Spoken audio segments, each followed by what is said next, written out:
X-Men. Get it!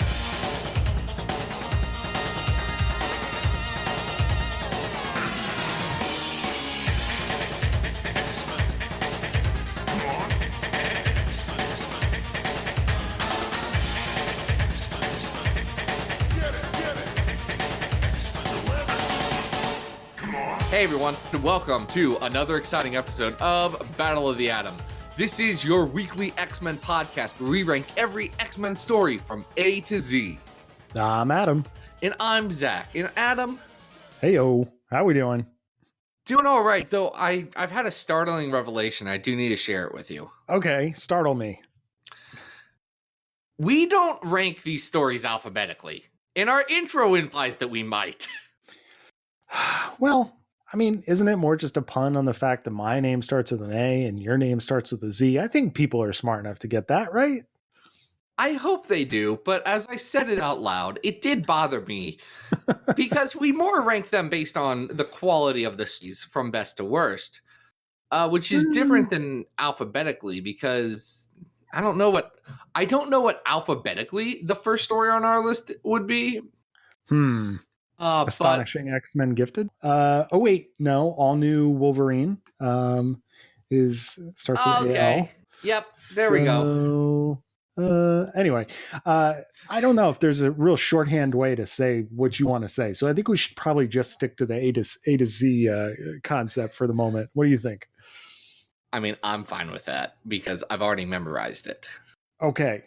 I think we got to get into this because this episode is really making me despise a certain character, and I need to get into this. A certain character? Are you talking about Magnus? I am talking about Mr. Eric Magnus Lenscher himself. Talking about Max Eisenhart? Yes, dude is real annoying in this episode, so I'm eager to dig into this. Yeah, guys.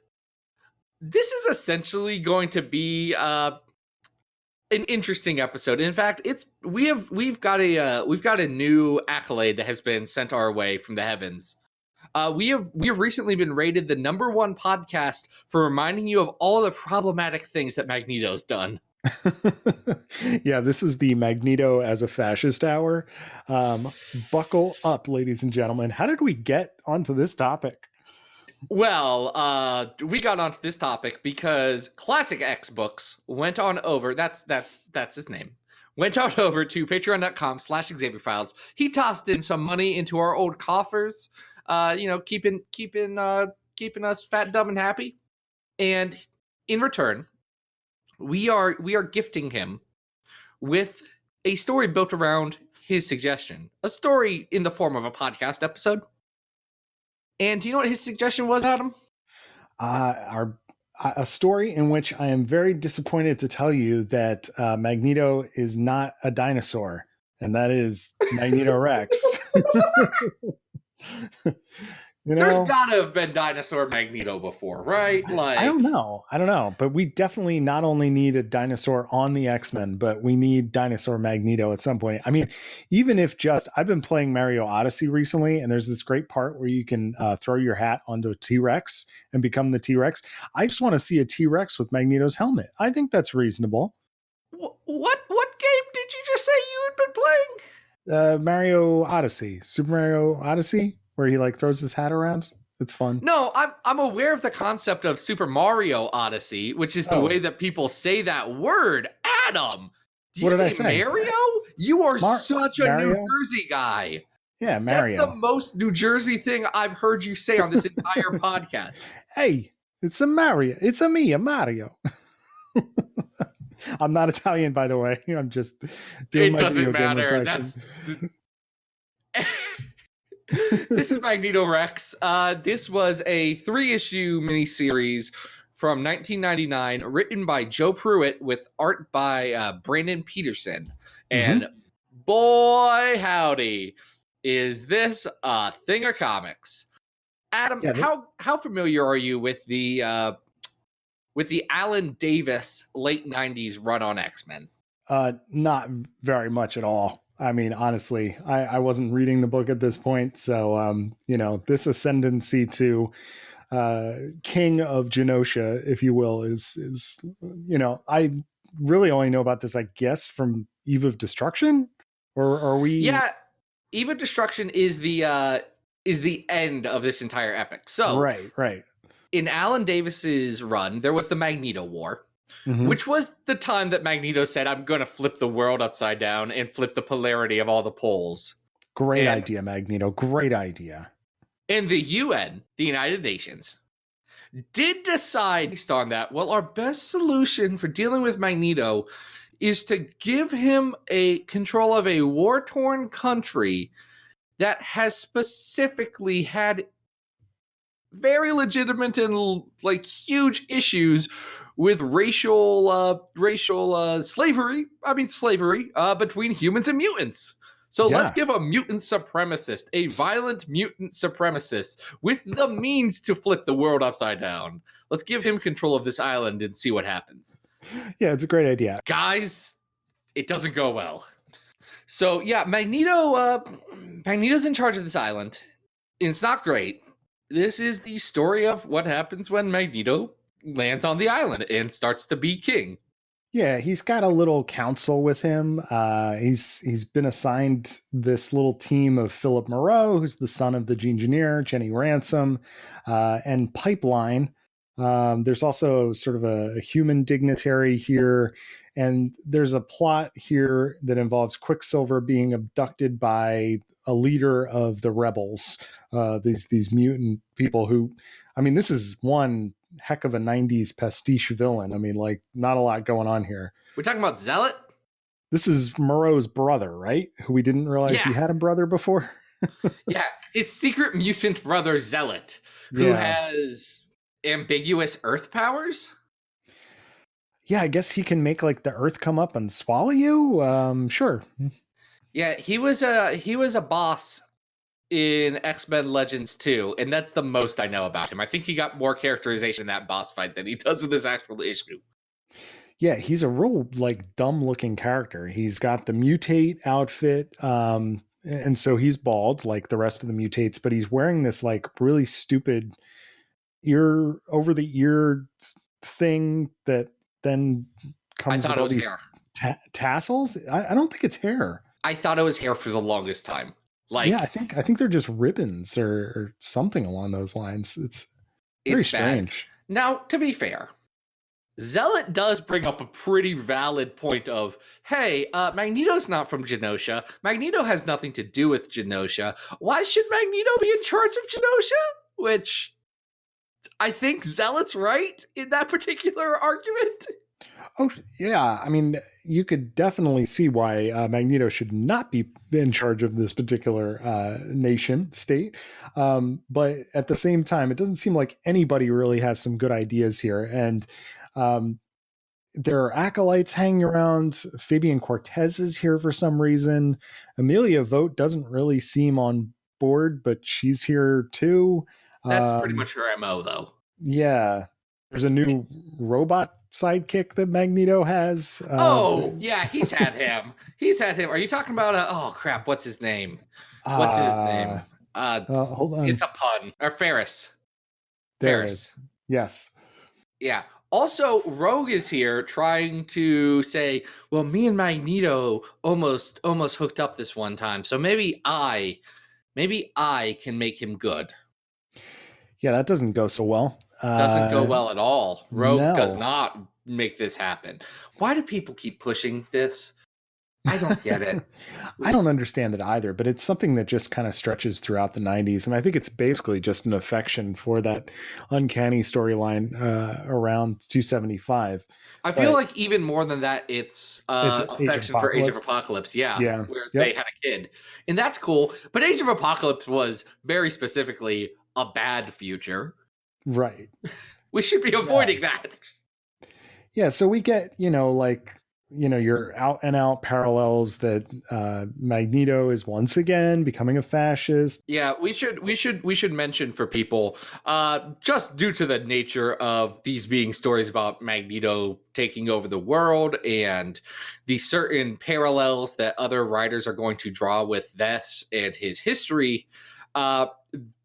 there's going to definitely be some Nazi-based content here that might make some people uncomfortable. And if that's not something you want to hear and not something that you need in your day right now, I get it.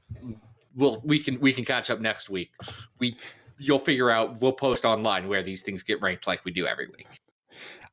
That being said, it does bring up a very interesting question as to why writers continue to bring this character back to this place, which we're going to see repeatedly in this particular episode. But like, this doesn't make a lot of sense to me. I think if you're going to put Magneto in charge of Genosha, there's much more interesting ways that this story could go that are more fun than him just being an out and out supervillain, right? I mean, literally, two of the first things Magneto does taking over this island are set up concentration camps and enslave all humans for not being mutants. So that's an issue. He also kicks out all the humans and force all the humans that he can't use as slaves. He kicks them out of the country. So Magneto does a lot of terrible, terrible things. And the obvious parallel that people are drawing is to Magneto's history of, having to go through the Holocaust and Auschwitz and all this absolutely horrible real world stuff. And I understand that it's tempting to say, let's draw these parallels and let's kind of do some more or less ironic reflection of Magneto as a character into becoming the thing he hates, the thing that made his life terrible. And I get that, but it's not done well is the problem. No, there's no nuance here whatsoever. And it really does drive me nuts when writers do this, because it just strikes me that Magneto comes across as being an idiot. Like, if we're to believe that Magneto is this nuanced, super smart supervillain, then he knows better. You know what I mean? So to have him continuously go back to the trough of mutant supremacy, it just doesn't work in my mind. I don't like this aspect of the character when writers force it. This is very 90s Magneto, because for as much nuance as Chris Claremont had for 80s Magneto, 90s Magneto flipped that switch and said, hey guys, the Silver Age was great. I'm going to blow up the ocean.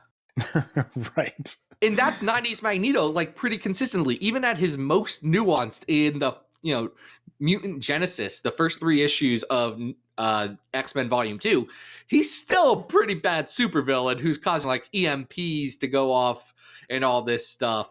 Fatal Attractions, he kills thousands of people.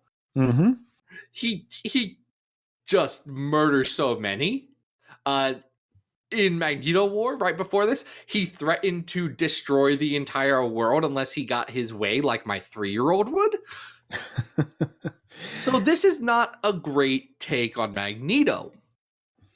No, but it is part of continuity. So it's not that he's acting out of character here. And the storytelling here it's fine. I think Brandon Peterson does an okay job in drawing this, and each of the characters are playing a part, even if it's sort of just kind of flat in the way that they're. But it kind of blows, right? Like, the whole story is just well, there's not much happening here. You know what I mean? It's Magneto comes to power. Magneto is challenged. Magneto beats his challenger, and there we go. He's still in charge.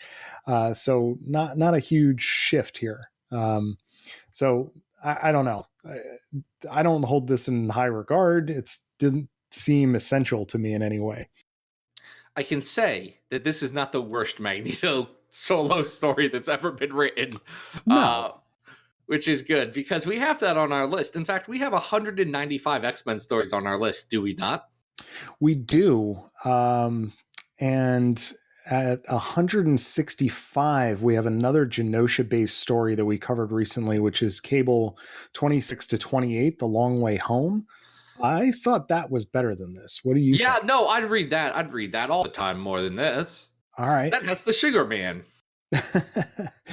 Yeah. And, I think Brandon's art is better than what we saw in that arc, but that story seemed a little more cohesive than this. See, I've never really cared about Brandon Peterson's art. Like, it's never been something I've liked all that much.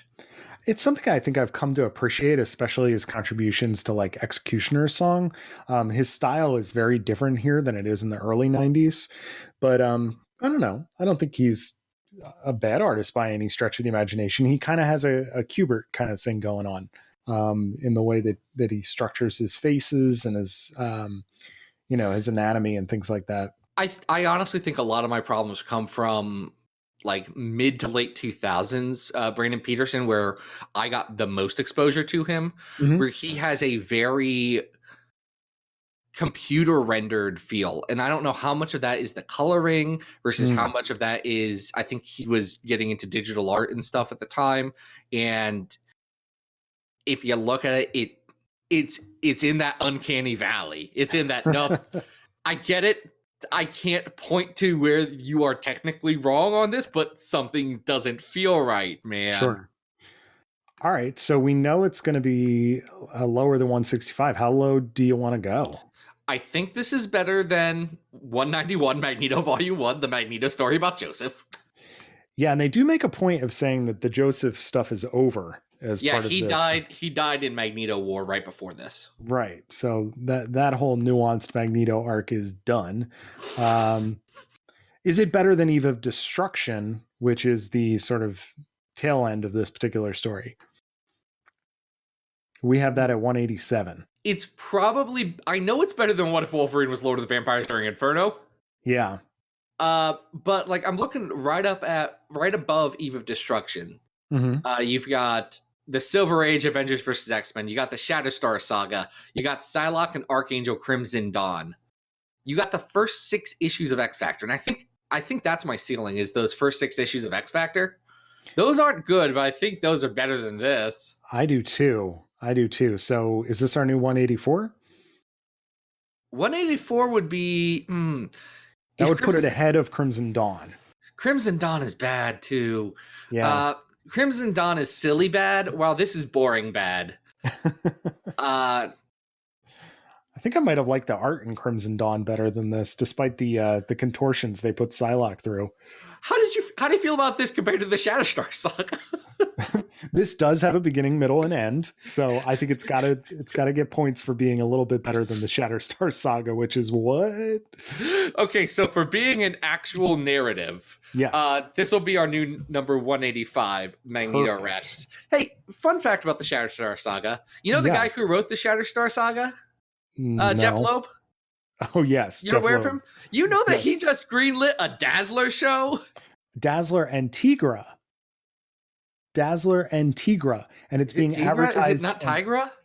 Oh, I always said, well, I guess it does make more sense if it's Tigra. She is a tiger lady. It's like I've been saying Magneto my whole life. Anyway, did you hear how they advertised the show, though? They're 2 woke superheroes. Look. This is going to be some interesting programming coming out of Hulu. It doesn't. Essentially, my entire reaction was because rumors about, or I guess news pieces without the full press release were coming out before the press release hit. So sure. I first saw that, okay, Marvel and Hulu have teamed up to do a Howard the Duck, a MODOK, a Hit Monkey, and... which Hitmonkey might actually be the most obscure property that they've turned into a thing. And a Tigra and Dazzler show. And my thoughts were, oh my gosh, I am not sitting through 13-hour-long mopey episodes of all this stuff. Maybe MODOK. But then they said, oh, these are actually 22-minute adult animated shows. And I said, I'm back on this. I don't know. It's going to be real weird. And the fact that Kevin Smith is the creator on the Howard the Duck show, I don't know. That just means Howard the Duck's never actually going to come out, and it's fine. We can all breathe a sigh of relief. We might get the first episode, and then the second episode will come a year later, and then the third episode will be indefinitely on hiatus. Oh, sick burn. All right. So that's definitely a point of fascination. We'll keep you updated. We should move on. Well, we've got one of the earliest times that Magneto fell into fascism, which is the introduction of the Brotherhood of Evil Mutants. Now, right? This is X-Men issues 4 and 5. Yep, written by Stan Lee and Jack Kirby. All right, Stan the Man, R.I.P. Jack the King Kirby. Jack the King Kirby, R.I.P.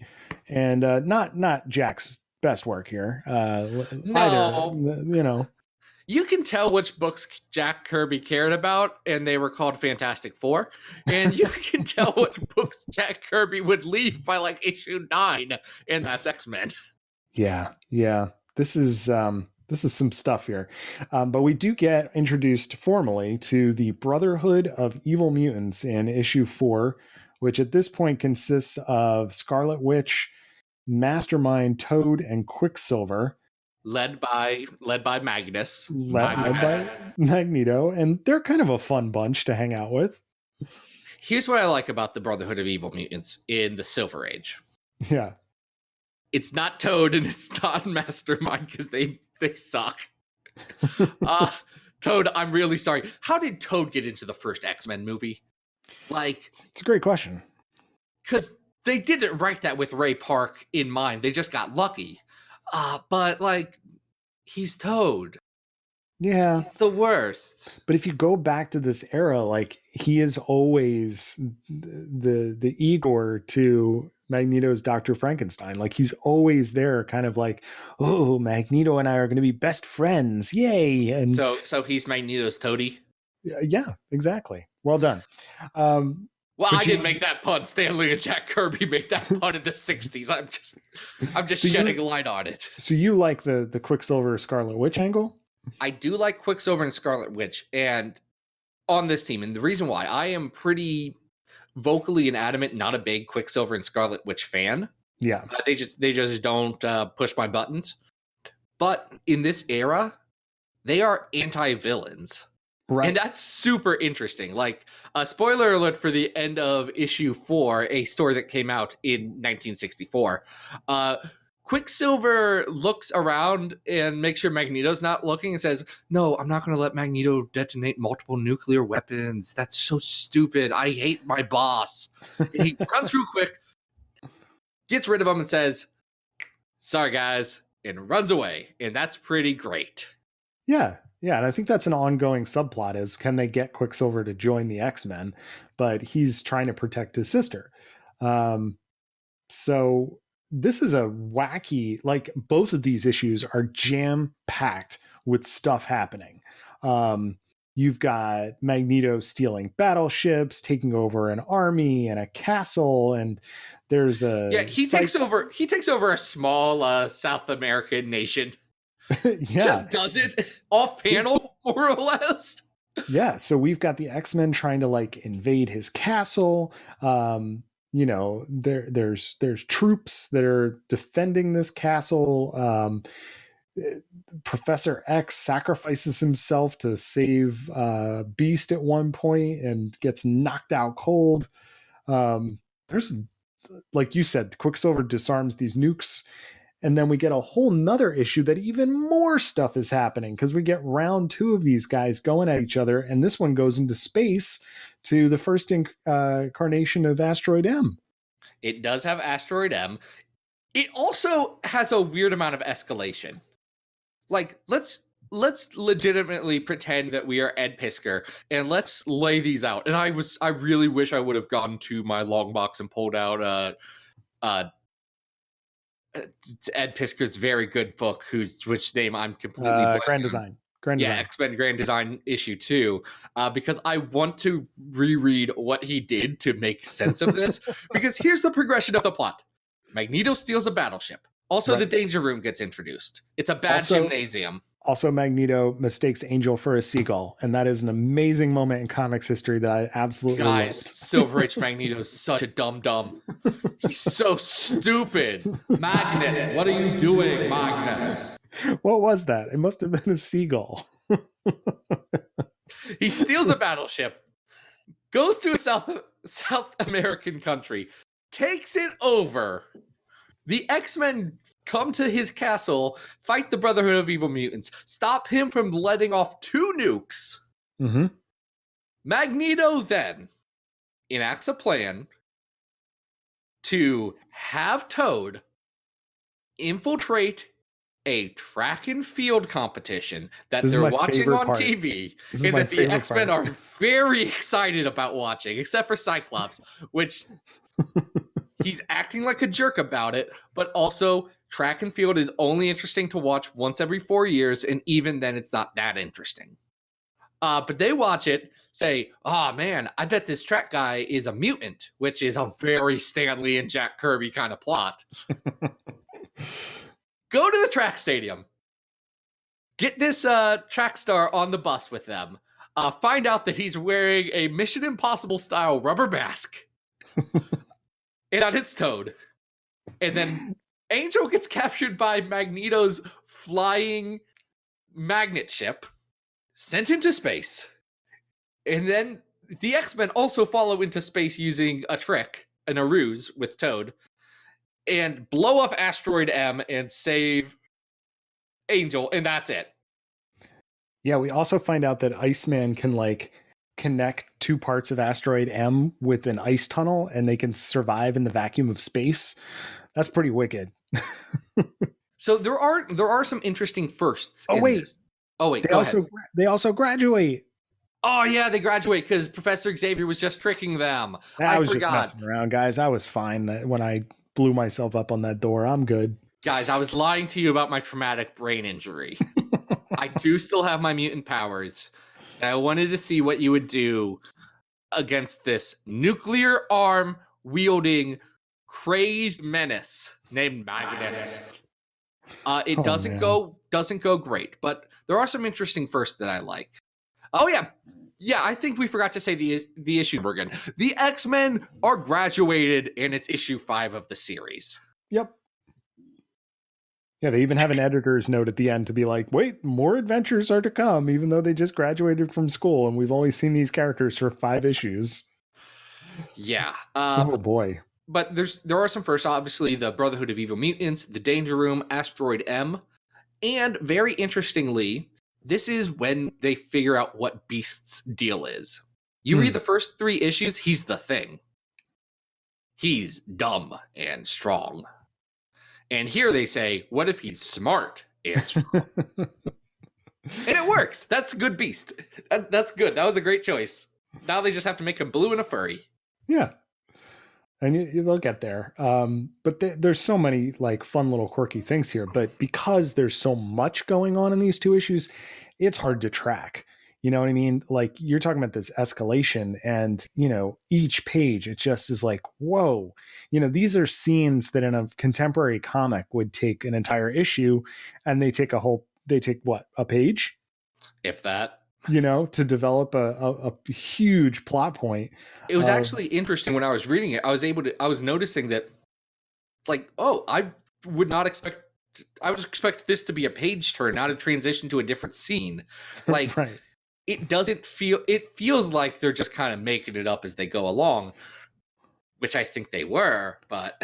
Well, there's even stuff happening like panel to panel where you're like, oh, this sequence should be like a couple pages long, We forgot the part where the Gray family shows up and they have to 3 as company the mansion in between all of this. This is so much comics. Yeah. They fool the Greys. Mastermind can't find the X-Mansion no matter how hard he tries. He's like standing outside of a normal suburban house. There is a lot packed into this there, and it's only like 40 something pages. So, I think if you're looking through the Silver Age, you're going to read this. You're going to go through your early couple issues. It's not essential, but it does introduce some concepts that are really essential to what X-Men are all about. See, I had a copy of X-Men The Early Years number 4, which is a reprint of X-Men number 4. There you go. It was one of the first 3 X-Men comics I ever owned. Nice. So I have a lot of affection for this specific issue. Well, this is problematic because I think we agreed before we started the show. 4 is pretty good. Yeah, 4 is way better than 5. Most of that crazy stuff happens in 5. Yeah, 5's just balls to the wall. 5 is a 4 mess. is a good contained story. Yeah. So we currently have the first issue of X-Men at number 140. We have. It's not better than that because of number 5.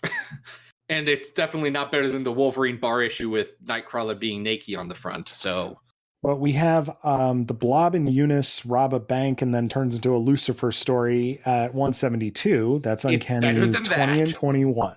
All right, so we have it's between those two. So where is this thing going? This is a weird kind of messy story with some good stuff and some really bad stuff. Is it better than Extreme X-Men Expose at 158? Geez. I don't think I would put it that high. Is it better than Stairs? No. Is it better? And it's not better than Adam X the Extreme is back and things have never been deadlier. No, it's not. I think it's better than the Cable arc that I just mentioned, The Long Way Home. What do you think about that? I'm fine with that. I think it's probably a little worse than that, but it's definitely better than No More Humans, Curse of the Mutants. So I'm fine with having this be our new number. Nope. My Excel has just gone cuckoo for Cocoa Puffs. It'll be our new 165. Yeah, 165. That's the ticket, Adam. Thank you so much. No problem. All right, let's get into it. Let's talk about some crazy fascist Magneto here. We've talked about this arc on the show before, but let's get into it. Is this the most controversial story we've talked about? Because I think it's up there. I don't know. This is Planet X, which is the second to last arc of Morrison's run, which New is X-Men Morrison 146 to 150 with Morrison and Phil Jimenez. Yes. And I think we did talk about this at least introductorily when we did our Zorn episode. So this is the arc where Zorn takes his helmet off, reveals that he's Magneto. He's revisiting the idea of flipping the planet, takes over Manhattan, totally becomes a fascist. And there's some wacky stuff that has to happen for him to go down. I think the actual Zorn plan is pretty bad. But here's how I'm going to infiltrate the X-Men. I think infiltrating the X-Men is a good idea. Mm-hmm. I also think this story does a incredibly good job telling the story that it sets out to tell. Okay, that is a really good distinction because I just reread this within the last day or two, and I was surprised to say to myself, "This is really well done." And there are some it rules. There are some really good story beats in it, and I still don't like this story very much, but I cannot tell you that it's not well done. Have you heard of this Grant Morrison cat? I think he might be good at comics. Exactly. I think a lot of people's beef with this story, and mine, as well, is that the characterization of Magneto feels very deeply strange, even though we've established multiple times when we covered Eve of Destruction, when we talked about this on the Zorn episode, that this is in character for where Magneto was at this point in continuity. It still is a hard pill to swallow, because this is like straight up Silver Age Magneto gonna flip the planet and turning into hey, we're gonna march the humans into the ovens. That's a lot. This Silver Age Magneto, but recontextualized in a very Grant Morrison way to the modern age, or at least to 2004. Mm-hmm. And Grant Morrison does it incredibly well. I cannot fault anyone for being upset with this story. In fact, I was talking to one of our friends about this. And he mentioned, I get it. it's still a pretty crappy situation to have Magneto doing such explicit like Nazi actions, like so directly connected to a massive genocide. Mhm. Like that's a very tough pill to swallow. And I get it. It's not cool. And honestly, I think this story, like that's pushing it a little too on the nose. I think this story could have been done just as well if you changed the method that Magneto was going to kill all the humans with. Like that's a little too blunt of an instrument, and it's a blunt instrument that I'm not sure should be used to refer to the Holocaust. Like that's a rough way to use something that there are still survivors of in the world, and especially in 2004. It also, I think one of the things that Morrison is driving home in this story, which I hadn't thought about the first time, but it's really something that he goes after, is the fact that Magneto is essentially like coked up here. Oh yeah, he's on kick. He's high on kick. He is really almost just like, he's really just out of control. And one of the things that he is demanding more than anything, and this is, I feel like, part of the Morrison commentary, is that people aren't really paying attention to him. Like, he's taken over New York. He's willing to like exterminate humans. And yet he's really worried about his popularity and why people are not paying more attention and don't necessarily believe that it's him. That's an interesting aspect of the story that I really didn't latch on to the first time I went through it. But I think that's also a unique take on this character that I don't necessarily think falls in line with how a lot of readers see this character and what we thought we expected out of this character, even after the 90s. I like Morrison's recontextualizing Magneto into irrelevant or old-fashioned or not what the world needs now. Mm-hmm. I think Magneto having to struggle with that is an interesting character beat. I think it's a great plot, but it's one of those things where Morrison's going to throw out an idea and maybe not go all the way and really dive into what that would mean. Yeah. I don't know. I feel like we may have talked about this during the Zorn episode, but the core issue that I have with this is that Magneto is the center of it. What I have absolutely no problem with is what's going on around Magneto to defeat him.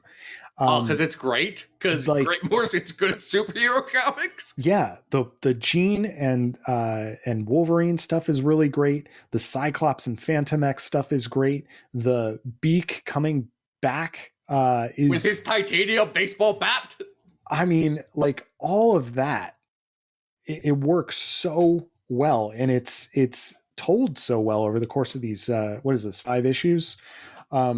It's incredibly smart and well done, and I think Jimenez does a great job with the artwork. Absolutely. I think people are always going to have and take issue with this story because of the plot twist of Zorn being Magneto and what Magneto is and represents in these issues and what he does. So I think we've talked about the thematic and the character stuff that's a challenge for this book. Mm-hmm. Let's really look at it from a craft and a story perspective, because how many amazing page turns and just beats are there? Because you get The Dream is Dead, where we find out that it's Magneto who's behind all of this. Mm-hmm. You get him taking over New York and destroying the X Mansion in just a couple of splash pages, because that's how like Magneto has become myth at this point. And that's how mythical he is. He just shows up and it says, yes, I've taken over the world. I'm that good. Now try and stop me. It's so great. You have the moments with Jean and Wolverine in space where he stabs her so that they don't run into the sun and she doesn't die a slow, painful death, and walks out into space facing down the sun saying, you and me, Jeannie, at the end of the world. You get the Phoenix stuff. You get... Oh my gosh, there's so much good stuff. You get Magneto slapping Beak for thinking that vegetables can feel. That one's a wacky moment where he shouts vegetable at him and smacks him to the ground. Yeah, I think that out of context, it's a very funny moment. Oh In yeah, context, it's also a very funny moment because it's yeah, beat. But you get a really good, you get the really good part of like that's when everyone knows because that scene is right after marching the humans off to a bad fate. That is where you realize, oh no, Magneto's actually not just lost it from a moral standpoint. He is completely his mind's not there anymore. right. Like the end of this story where Cyclops burns Magneto's face with his optic blast because he just hit him really hard right at point blank. And Magneto's demanding that people realize that I'm Magneto, I'm the one you should care about. And people are like, we don't like you, we don't care about you. Where's Zorn? We liked Zorn. So good. It is so good. Also, Magneto does kill Jean Grey, which is a little bit of an afterthought that I think, to be fair, Morrison spends the entire next arc kind of dealing with the implications of and the ramifications of it. But also, 90s Jean Grey didn't have the best characterization and plots. And I think it's literally taken until last year for Jean Grey to be relevant again. Yeah, I think that's valid.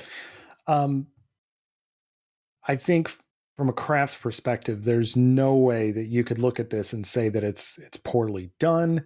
And I think that people's issues are going to be about the characterization more than necessarily the storytelling or the artwork. So it sounds like you hold this in higher esteem. This isn't one that I revisit often, but I think if it's looked at objectively, it's pretty darn good. Yeah. For me, look, I understand people's hesitations about this story. And guys, that's valid. If you never want to read this again, if you hate everything about it, I hear you. I understand where you're coming from. No shame on that. I will throw shame if you say Magneto's never done anything wrong and Magneto's actually a good guy, because take this story out of it, Magneto's problematic at best and horrible at worst. Which makes him great as a character, but not as a role model. All right, so let me throw something out at you. At number 71, we have Captain America 367, which is the Magneto Red Skull story. Better or worse? I think this is way better than that. And right. I do think this might be the biggest gulf. Let me hear your ceiling, and I want to tell you where my ceiling would be, just so we understand just how far off we would be from each other. Okay. At number 58, we have Ultimate X-Men Volume 1 Tomorrow, people. And because you go very similar story. Yes, because you go into that series fresh, it's a lot easier to swallow the characterization of Magneto. I would have a hard time putting it above 57, which is Mojo Mayhem. I realize that we have the Pizza Hut comics above that, but I'm looking and I'm seeing Messiah War, Assault on Greymalkin, Executioner's Song. I don't think this is better than those. But I assume you want to go much higher. So let's hear where you want to go. From my perspective. Yeah. And I love that we have such different feelings on this, because I think it's very representative of like you who have been with these characters for longer than I have in general.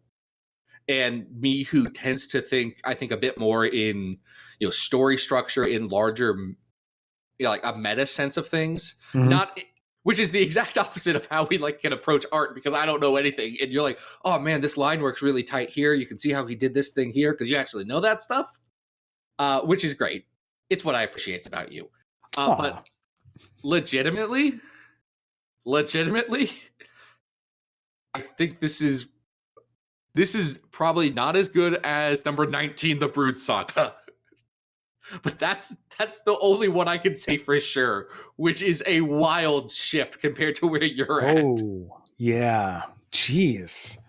Really? You think it goes that high? Dude, when I read this again, I said, again, I understand if people don't like this. This rules. I want to read all of the Morrison stuff again. This is great.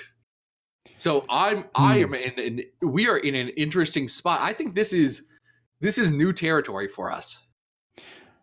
All right. What's halfway between that? And Okay. not that that's where we're going to end, but I think that's a good place to look. That's about number 30, which is X Club.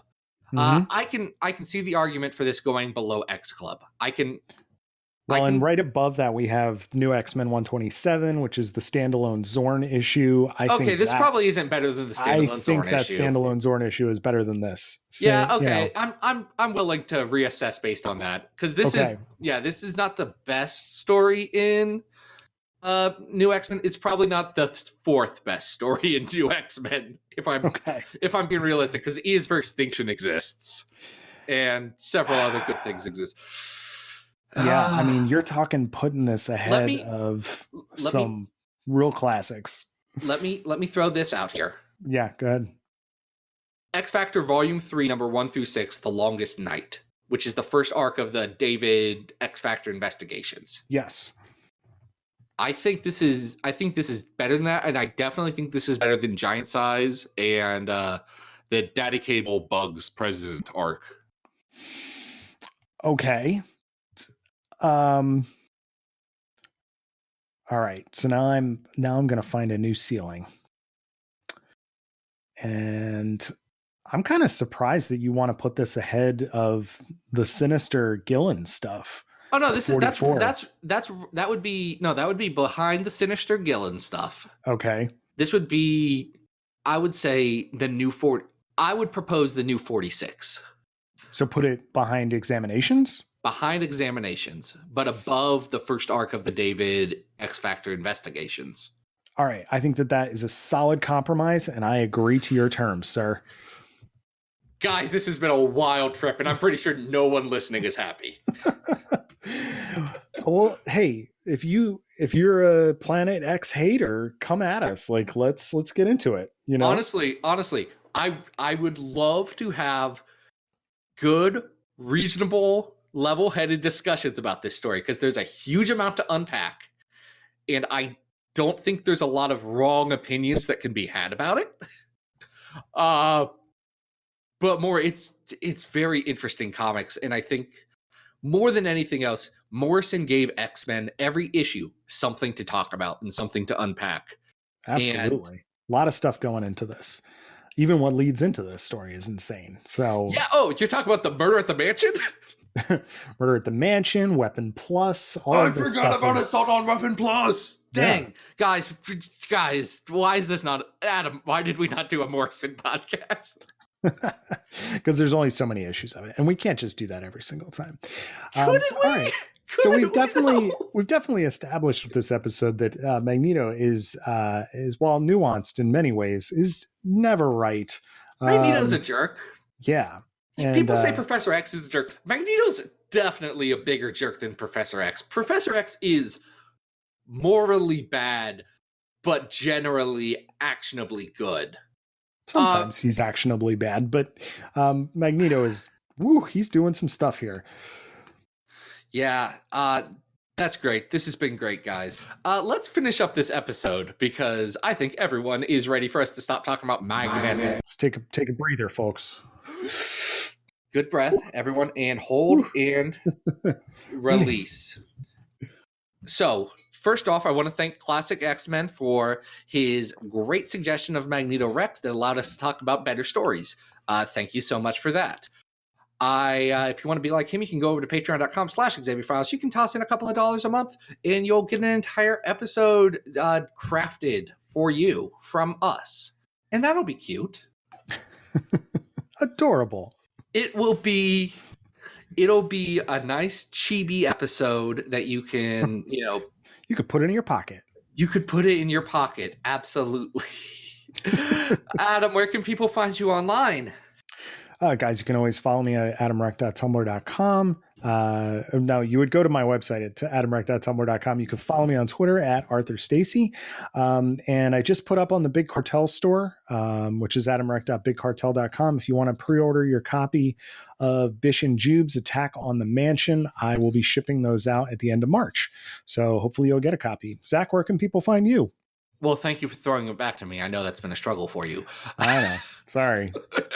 But you can find me on XavierFiles.com. That's where I have all the latest and greatest in X-Men stuff. Actually, last week, as you're listening to this, but today as I record it, a piece I wrote about the Age of X-Man Alpha, and really the Age of X-Man as a whole, went up on the MNT.com. So go check that out. I'm actually, for all the joking we've done about X-Man, I'm really proud of that piece, and I think that the Age of X-Man has been a super interesting thing. So, it's awesome. Yeah, maybe go check out my thoughts on that. Then Twitter at Xavier Files, where I got stuff. But that does it. Hey, Adam, do you know what next week is? Next week, we are not alone. No, we are going back into the Age of X-Man to discuss what Leah Williams has got going on. Because Leah's great. She's coming back on the show after we essentially made her career, I think is the right way to frame it. Okay, let's not get carried away. If there's one thing that episode is going to get, is carried away. And I'm very excited for it. But until then, guys, this has been Battle of the Atom. We hope you survived the experience. Get it!